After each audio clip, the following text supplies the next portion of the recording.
To train hip external rotation in the crawling position, also called quadruped, we're going to take the working leg, so I'm targeting this tissue, and swing it through and block with my opposing knee.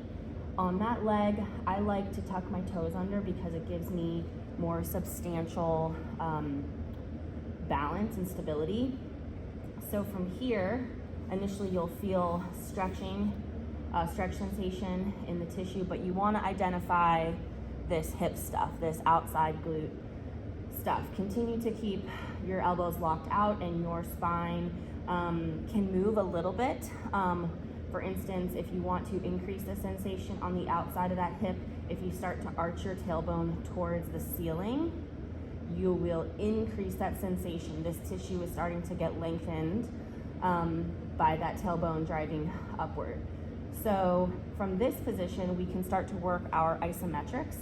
So the initial position when we're doing our pails would be driving the knee down into the floor and trying to rotate our shin bone, this guy, into our leg as hard as we can. So we're driving down here and we're moving the leg that direction. Now, because it's an isometric, there isn't actually going to be any movement, but that is the forces we are producing, and that's the direction that we're pushing them into.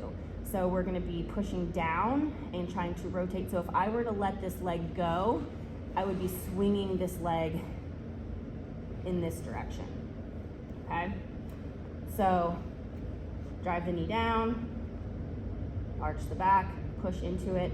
Now, to train the other side, we're gonna try to pull deeper into external rotation, which means we're gonna still drive this knee down into the floor, but we're gonna try to move this part of our leg away from our thigh.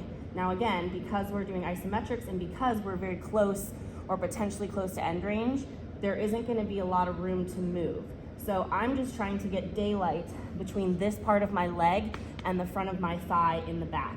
So if I were able to move my leg anymore, it would turn into even more external rotation this direction. So the first one, forces are traveling this way. The second one, forces are traveling this way. And we're using this back hip tissue to make those isometric movements happen.